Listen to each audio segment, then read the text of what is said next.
When Miss Emily Garrison died, our whole town went to the funeral. The men threw a sort of respectful affection for her fallen monument.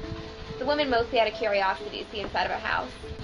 She was just like that house, the last of something old, magnificent, and better than everyone else. She must have been about 32 when her father died. Well, it got about that the house was all that was left to her. And in a way, people were glad. At last, we could pity Miss Emily. She was humanized. Well, the day after he died, we all got together to call and offer our condolences, as is our custom.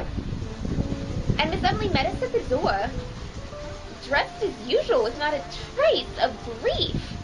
And she stood there and told us that her father was not dead. And she kept saying that for 3 days. He drove away all the men in her life. She had to hold on to something. But I didn't see anything crazy when I took lessons with her.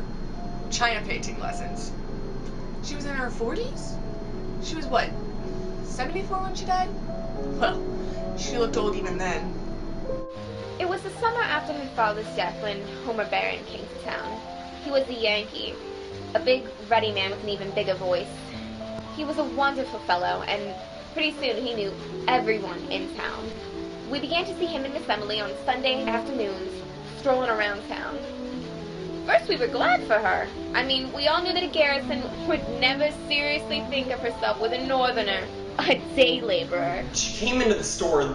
This was still while Homer was around. "I want some poison," she says. "I want the best you have. I don't care what kind." And so I start naming a few. "I want arsenic." I want arsenic. "If that's what you want, but the law requires you to tell what you're going to use it for." And that woman looks me straight in the eye, and I just turn around and get the package she needed. I wrote down for rats. So we all said she will kill herself, and it would be for the best. When they were first together, we thought they'd get married, but Homer himself said he wasn't a marrying type of man. Gay. Poor Miss Emily. But then she bought a man's nightgown and a man's suit, and we said she's persuaded him. And that was the last we saw of Homer and Miss Emily for some time. And her hair just kept going grayer and grayer until it was a salt and pepper iron gray. It stayed that way until the day she died. Iron gray. Well, as we were looking through the house on the day of the funeral, the other officers and I noticed that there was a door upstairs that was sealed off, hadn't been opened in a long time. We didn't want to cause a scene, so we waited until Miss Emily was out of the house before we decided to break down the doors. When we did actually open up the door, immediately a large cloud of dust went right into my face. Then I looked to my left, and on the chair there was a freshly pressed clean suit. And under it, shoes and socks that obviously hadn't been worn in a very, very long time.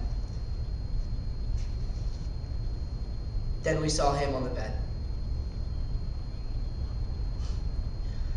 For a while, we kind of just stood there looking at the lifeless body. You know, it almost looked as if he had just laid down in the embrace of a lover or something. Then Andrews pointed out the pillow next to his head. There's a small indentation on it, indicative that someone had been there recently. He lifted off the cover, and as I leaned a little bit closer to get a better look, I saw a single strand of iron gray hair.